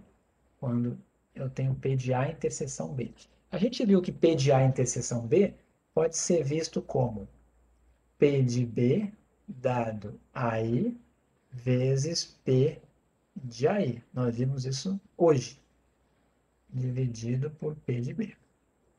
Todo mundo entendeu o que eu fiz aqui? A gente tinha visto esse resultado, que a interseção pode ser vista como ou esse dado esse vezes esse, ou esse dado esse vezes esse. As probabilidades, podia escolher. Então, eu estou pegando aqui o B dado A vezes o P de A. E escrevi dessa forma aqui. Ó. Por que eu escrevi dessa forma? Porque eu consigo resolver. Ó. Naquele exemplo do movimento pendular, eu tenho as probabilidades das partições, eu tenho as probabilidades dos fluxos e eu tenho o denominador. Quem é esse denominador aqui? Esse denominador aqui é o que você obteve via teorema da probabilidade total. Então, na prática, sempre que você quiser calcular o teorema de Bayes, você vai ter que encontrar esse denominador aqui. Ó. E quem é esse denominador aqui? É o que você usou para calcular o teorema da probabilidade total. Certo? Então, esse assunto é misturado. Teorema de Bayes e teorema da probabilidade total têm que ser dados ao mesmo tempo, tá? Para vocês entenderem a relação de um com o outro. Então, esse P de B que está aqui é o denominador do teorema de Bayes, que está aqui embaixo. E esse aqui de cima é um dos fluxos específicos. É um desses aqui, tá? Que você já tem no problema. Então, vamos tentar resolver, vamos tentar aplicar essa fórmula aqui, tá? Pensem assim, não fica aguardando, é muita fórmula. Não estou pedindo para você decorar nada. Só quero só que você entenda, tá? Vamos pensar nessa pergunta aqui. Dado que um trabalhador realiza movimento pendular. Então vamos voltar lá naquele problema. Vou até escrever de novo aqui. Vamos botar aqui de azul. Dado que o trabalhador realiza movimento pendular, qual a probabilidade dele ser proveniente do A5? Tá? É isso aqui que ele quer. Então, pelo teorema de Bayes, como é que vai ficar isso aqui? Vamos olhar lá. Se eu quero a probabilidade da partição dado o evento, vai ficar a probabilidade do evento dado a partição. Então tem que inverter aqui. Probabilidade do evento dado a partição vezes a probabilidade da partição específica. Então, olha lá. A partição que estava aqui, ou é o iésimo, aqui vai ser o iésimo, aqui vai ser o iésimo. Dividido pelo P de B. Então, aqui vai ficar dividido pelo P de B, não, né? Pelo P de F. Certo? É o mesmo que está aqui condicionado que vai ficar aqui embaixo. Então, é o F. É isso aqui que eu tenho que calcular. Quem vai ser o P de F dado a 5? P de F dado a 5 é o 5%. Então, vamos lá. Aqui vai ser o 0,05 vezes P de A5, né? P de A5 é a probabilidade de alguém ser selecionado do município A5, que tinha 40% da população, então é 0,4. Isso tudo dividido pelo P de F. O P de F era exatamente a pergunta do item anterior. O P de F era 0,1325. Então, isso aqui é 0,1325. E aí eu não sei quanto que dá, mas talvez tenha aqui. Ó, aqui está a conta. Ó. Aqui só tem um detalhe, tá? Eu escrevi B aqui no slide, mas é F, tá? Esse B aqui é F. Mas aqui a conta está certa, deu 0,15, certo? Então, olhem a diferença, né? Como não é igual. Qual é a probabilidade de um trabalhador fazer movimento pendular e ser da região A5? Olhem aqui. Probabilidade dele fazer um movimento pendular, que é esse F, e ele, dado que você sabe que ele é da capital, é pequena. Certo? Ela é pequena. Agora, olha o contrário. Dado que ele faz movimento pendular, qual a probabilidade dele ser da capital? O outro era qual a probabilidade dele ser da capital, dele fazer fluxo pendular. Aqui é o contrário. Qual a probabilidade dele ser da capital, dado que ele faz fluxo pendular? Aí já foi de 0,15. Bem maior. Certo?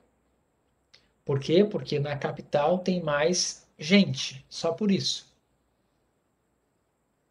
Ok?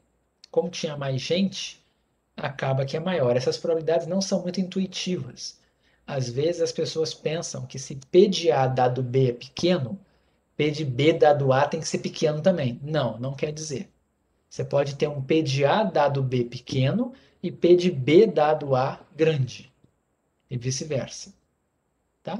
Isso aqui também é chamado de probabilidade inversa, ok? Então vamos tentar representar isso. Deixa eu tentar representar graficamente o que a gente está falando aqui. Ó. Eu vou pegar a minha região. Vamos pensar o que é mais ou menos 40% aqui, né? Vamos pensar, faz de conta que isso aqui é 40%. Esse aqui é o A5. E o restante eu vou dividir em 4 partes iguais. A1, A2, A3 e A4. Por que eu dividi assim? Porque era o que estava aqui no problema, olha só. O município A5 tinha 40% da população e os outros 15%. Então, essa foi a divisão da minha região metropolitana em termos de tamanho populacional. E quem é que faz movimento pendular, né? Vamos olhar lá. Dado que ele é do A1, era 10, dado que era do A2 era 20, dado que era do A3 era 30, então o do A3 era maior, né? Dado que era do A4, caía para 15. Vai ser difícil representar esse negócio. Mas é como se fosse... O maior de todos era qual? É o A3, né? Eu deveria ter feito... Eu vou fazer uma coisa mais ou menos assim.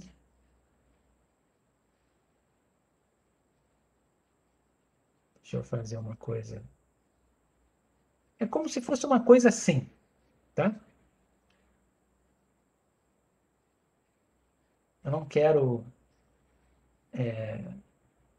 botar certinho a escala aqui, porque eu não fiz a conta da área, mas é como se fosse isso aqui. Isso aqui é o total de pessoas, é o ômega. E esse vermelhinho aqui são as pessoas que fazem fluxo pendular. Então, dos que são do A5, é só 5%, tá?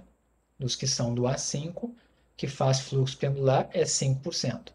Dos que são do A3, é que era 30%. Tá ruim meu desenho, tinha que ser maior aqui no 30, né? No A3. Mas o que importa é como se eu tivesse aqui dentro o meu evento. Esse daqui é o meu evento F. Entenderam a ideia? Tá, os tamanhos não ficaram legais, mas é mais ou menos isso aqui que está por trás da ideia da partição e de encontrar um evento aqui dentro. Entenderam? A ideia, para que serve?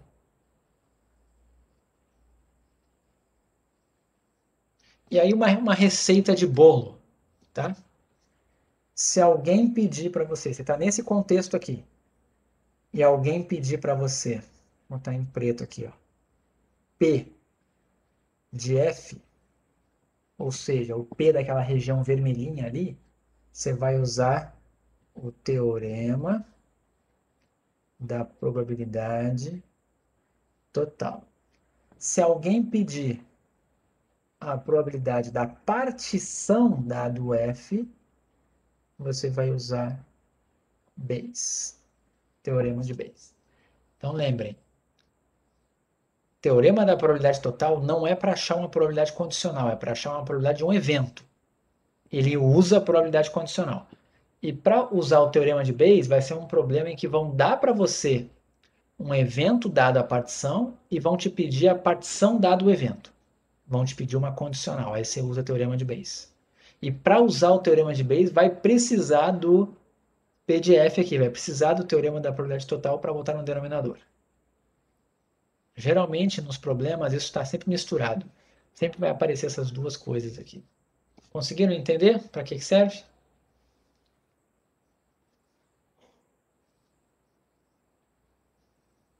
Então tá. Deixa eu ver o que falta. Beleza. Então já vimos, já vimos, já vimos, já vimos e já vimos. Então agora é o último exemplo. tá? Deixa eu só confirmar se é o último. É o último mesmo. Esse aqui é muito bom, tá? Para ajustar as intuições de vocês, né? Para que que serve também o teorema de Bayes? Atualização de probabilidades e por que que as pessoas tendem a não lidar bem com probabilidades e com resultados de exames e coisas assim, né? Vamos lá. Um jovem de 20 anos procura um médico desesperado, acreditando estar com uma doença rara. Sabendo que a doença em questão é muito incomum em jovens e baseando-se em sua experiência, o médico atribui mentalmente uma probabilidade de 0,01% do jovem estar com a doença. Eu vou dar um exemplo para vocês, né? Eu, quando tinha meus 24 anos, uma vez na rua eu tive uma palpitação, né? E foi um negócio muito esquisito, assim. Tipo, eu realmente achei que eu estava infartando com 24 anos de idade, de tão forte que foi. Eu cheguei a parar na rua, assim, e parecia que eu tinha corrido. Foi um negócio muito esquisito. Eu só sei que eu fui num médico, um cardiologista a primeira vez, e o cara não me dava, assim, não dava bola para mim.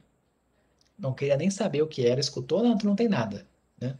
Depois, mais tarde, eu descobri que isso teve alguma relação com o prolapso de válvula mitral que eu tenho, mas nada demais, mas teve uma relação com isso, tá? O que importa é que o médico, ao olhar para mim com 24 anos, ele pensou: esse cara não está infartando. É mais um hipocondríaco, mais um desesperado, né? Que acha que tem doença e não é. Certo? É a mesma coisa aqui. O jovem de 20 anos vai lá e fala: estou com uma doença raríssima. É como, né, tô com dor de cabeça, então tô com alguma coisa no cérebro por causa de uma dor de cabeça. Poxa, só por causa de uma dor de cabeça você não pode achar que está com uma coisa grave no cérebro, certo? Então ele chega no médico e o médico fala: olha, na mente do médico ele pensa: essa doença que ele falou é muito rara, então a probabilidade dele estar doente é 0,01%, ou seja, tem que botar mais dois zeros aqui, ó, tá? Agora tudo é Covid, apesar que a gente até tem motivo para acreditar, né, hoje, mas enfim, né, não questionaria no caso do Covid aqui, porque ela é a doença que mais está acontecendo, mas de fato, às vezes acontece, né?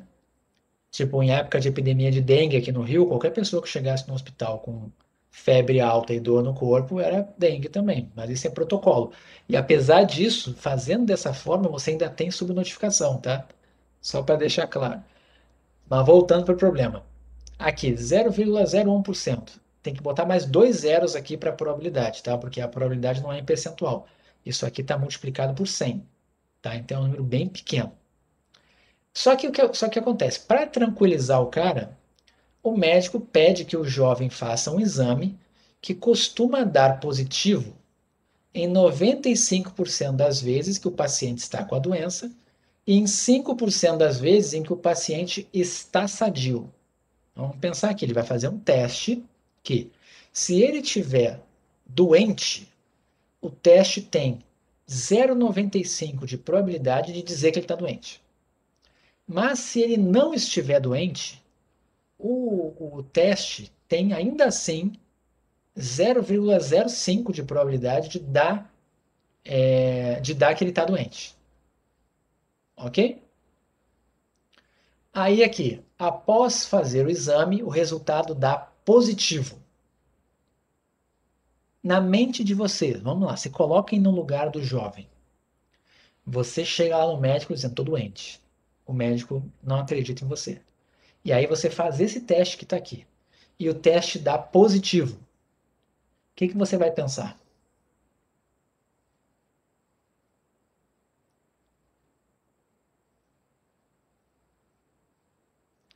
Que está doente. Ferrou.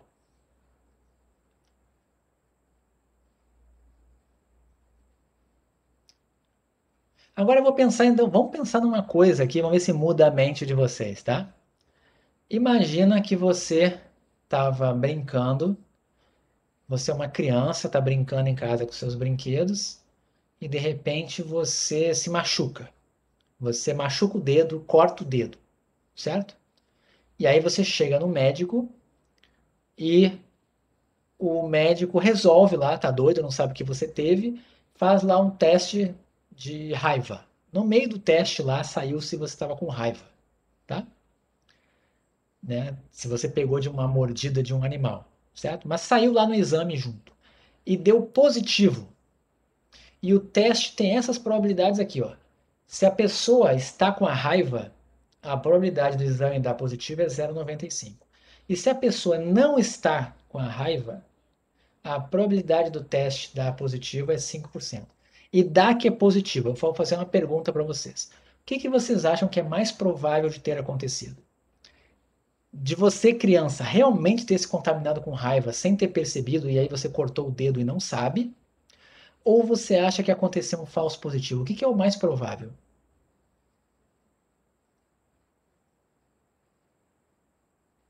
Alguém já respondeu lá, né? Vocês concordam comigo que é mais provável de ser um falso positivo? Qual é a probabilidade de sair um falso positivo? Se você não tem a raiva e do teste de dizer que você tem a raiva, qual é essa probabilidade? 5%, estão vendo aqui? 5% é uma coisa tão rara assim. Agora em épocas de Covid, né? Quantas pessoas fazem o teste por dia, né? Imagina se fosse esse percentual aqui. Vocês não acham que ia ter muito falso diagnóstico? Agora pense o seguinte: qual era a probabilidade dessa criança ter pego raiva de verdade? Vocês não acham que nessa circunstância, uma criança brincando em casa, sem ter nenhum contato com o bicho, dela ter pego raiva, ela é extremamente baixa? Vocês não concordam? Sim. Então o que acontece? Esse problema aqui é bom para mudar a visão que vocês têm de testes, tá? Não, então, a gente tem que fazer uma conta, tá? O ponto é o seguinte: as pessoas tendem a pensar assim, ó. Uma coisa é a probabilidade do teste dar positivo, dado que você está doente. Qualquer teste tem isso aqui muito alto, certo? É uma probabilidade alta, 0,9, 0,99. Aí o que a pessoa faz? Fiz o teste do HIV, deu positivo, estou com AIDS. Fiz o teste do Covid, deu positivo, estou com Covid. Não importa o teste que você faça, a gente tende a pensar dessa forma aqui, ó. Só que isso aqui não é a forma que você tem que pensar. Você não quer saber a probabilidade do teste dar positivo, dado que você está doente. Qual é a probabilidade que você quer saber? Você quer saber a probabilidade de você estar doente, dado que o teste deu positivo. Certo? Entenderam a diferença? A gente tende a pensar, quando olha o resultado de um teste, a pensar assim, ó. Teste deu positivo. Ele acerta 95% das vezes para quem está doente. Então eu tenho uma chance alta de estar doente. Não. Pode ser baixa a chance de você estar doente. Como que eu provo isso para vocês? Teorema de Bayes. Então vou mostrar para vocês aqui. Se vocês fizerem essa conta, tá? Olhem só. Isso aqui a gente chama de atualização de informação. Antes de fazer o exame diagnóstico, qual era a probabilidade do paciente estar doente, do jovem estar doente? Era isso aqui, ó. A probabilidade de estar doente era baixinha, concordam? Antes de fazer o exame. O médico olhou e falou: essa doença é rara. Esse cara não está doente. É muito improvável estar doente. É baixinha. E agora ele quer a probabilidade de estar doente, dado que o teste deu positivo. Como que isso é feito? Esse aqui é o teorema de Bayes. Como é que ficou a parte de cima? Só lembrando, tá? Estar doente, não estar doente, não deixa de ser uma partição, tá? Então ele inverte aqui, ó. Probabilidade de estar doente, dado que deu positivo, é a probabilidade de dar positivo, dado que está doente, vezes a probabilidade de estar doente, certo? E o que vai vir aqui embaixo?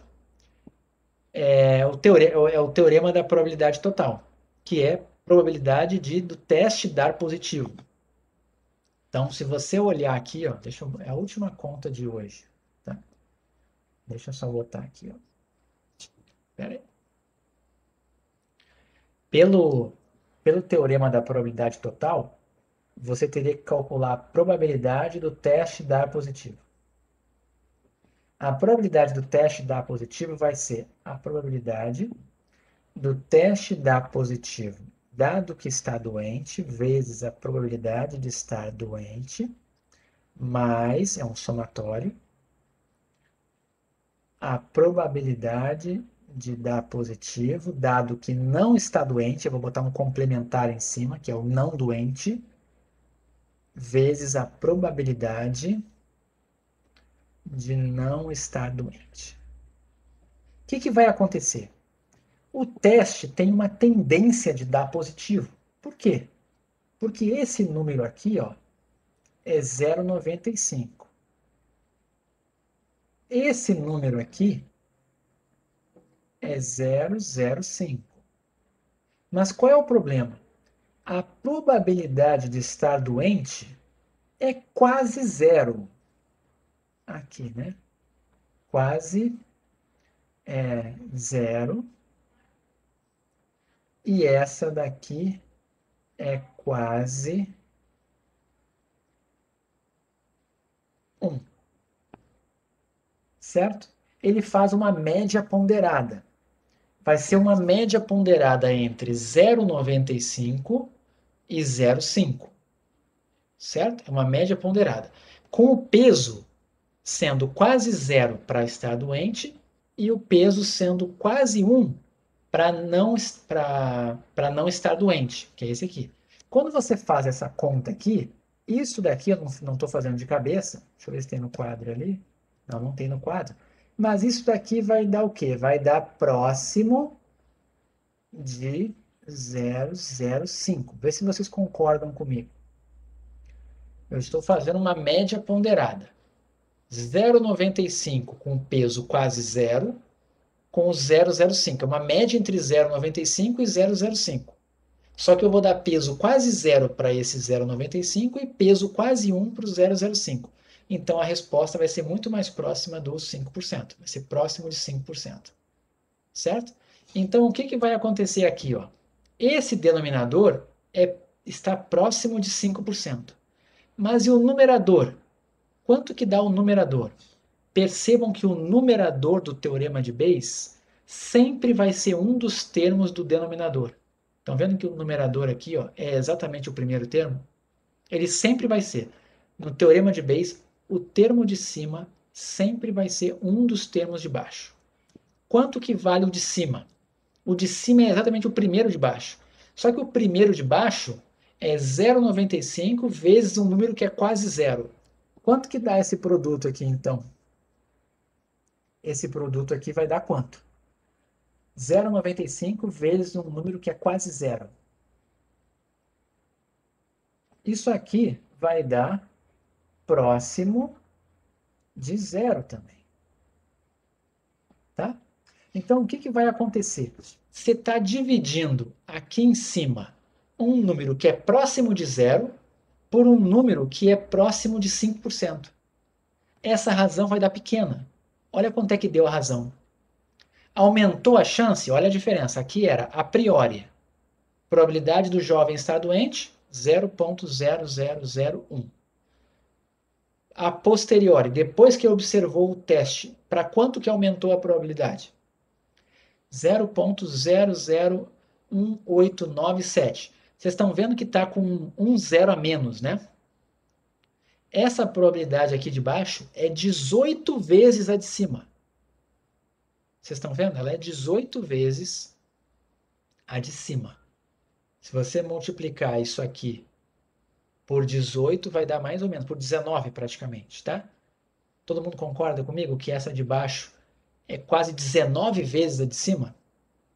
Olhando assim, é como se eu dissesse: caraca, o teste deu positivo. Esse cara agora aumentou a chance dele estar doente 19 vezes. Mas olha a magnitude do valor.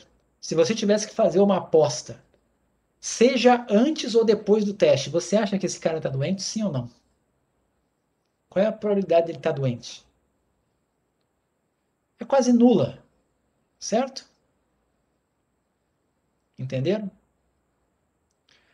Então, esse é o ponto. O que que influencia muito na probabilidade de você estar doente ou não? A ocorrência da doença na população. Não basta olhar só o teste, certo? Então não adianta olhar só o teste. Importa também a taxa de ocorrência na população. Se é uma doença rara, mesmo que o teste dê positivo, não quer dizer que você tenha a doença. Como é que você vai ter certeza? Se você fizer um teste que tenha melhores propriedades que esse aqui, certo? Só que você nunca vai conseguir um teste perfeito. Se você pegar um teste que dá positivo quase 100% das vezes para quem está doente, sabe o que vai acontecer? Ele vai dar muito falso positivo. E se você pegar um teste que nunca dá falso positivo, um teste que se você não está doente, ele não vai dizer que você está doente. O que vai acontecer se você pegar um teste que tem essa tendência? Vai ter muita gente que vai fazer o teste e vai dar negativo e o cara está doente. Então, quando você controla de mais de um lado, o outro fica descoberto. Tá? Aí eu vou perguntar para vocês, né? Não sei se alguém aí já fez exame de AIDS, né? Mas, por exemplo, o exame de AIDS, a maioria dos exames que você tem para AIDS são exames que, se ele dá negativo, é porque você não tem. É porque a probabilidade de você ter o HIV é muito baixa. Mas se dá positivo, tá? É porque não quer dizer que você tem, porque o teste tem uma tendência a dar positivo, certo? E por que isso? O que vocês acham pior como política pública? Se você fosse colocar no SUS exame de AIDS de graça, certo? Todo mundo vai fazer agora. O que você acha melhor? Você dar um teste que tem uma tendência a dar falso positivo ou um teste que tem uma tendência a dar falso negativo? O que é melhor? O que é menos pior, né? O que você optaria? Um teste que dá mais falso positivo? Pois é, né? Vocês concordam que o falso positivo é menos pior para a saúde pública do que o falso negativo? Porque o falso negativo dá uma carta branca para a pessoa achar que está saudável e pode contaminar outras pessoas. Enquanto que o falso positivo dá um susto na pessoa e a pessoa pode não estar com a doença, mas pelo menos ela vai ficar ligada, vai atrás, vai pesquisar, vai fazer outro exame, certo? Então, quando uma pessoa faz o teste do HIV e dá positivo, né? Antigamente, isso hoje em dia não é mais assim, mas nos anos 90 tinha história de gente que se matava, né? Quando o teste dava positivo, como se fosse uma sentença de morte. E primeiro, né? Hoje em dia não é mais uma sentença de morte, você tem tratamentos que fazem prolongar muito a vida, né, dos aidéticos. Mas além disso, você, quando dá positivo, você tem que saber que existe uma probabilidade de ter sido falso positivo. Você tem que fazer um outro exame. Um exame que tem uma tendência de dar agora negativo. Se nesse exame você fizer e der positivo, aí é porque você tem. Entende? É muito improvável. E isso é para tudo. Para vários testes existem essas características. Uma é o nível de sensibilidade do teste e o outro é o nível de especificidade do teste. A sensibilidade é a capacidade dele de identificar o doente, né? E a especificidade é a capacidade que ele tem de identificar o não doente, que seria mais ou menos isso, né? Então dá para fazer uma associação entre essas coisas e não existe teste perfeito. Tem testes melhores e testes piores, cada um com as suas probabilidades, tá? Então, muito cuidado também, aquela ideia da magnitude, quando você pega um remédio na bula, né, e fala assim, poxa, esse remédio cura dor de cabeça. Por quê? Porque quando você compara, né, vamos dizer assim, a chance da sua dor de cabeça passar com o medicamento e sem o medicamento, uma é 18 vezes a outra. Você vai achar, poxa, esse remédio é muito bom. Ele aumenta 18 vezes, né, a probabilidade de eu ficar bem da minha dor de cabeça. Mas ainda assim, pode ser baixa a probabilidade. Tá? Muito cuidado com essas coisas. E isso aqui é um exemplo de uso do teorema de Bayes. E isso aqui é para a vida, essa coisa aqui, né? Porque isso aqui é o senso comum das pessoas. O senso comum das pessoas é errado nesse ponto. Todo mundo A nossa mente pensa assim, como está essa interrogação. Mas os testes dão o de cima. E as pessoas adaptam o que o teste dá para o de baixo. E pode ser alto, pode ser baixo, pode ser mediano, pode ser qualquer coisa. Você teria que ter mais informação para descobrir se realmente você está doente ou não por causa de um resultado. Depende do teste.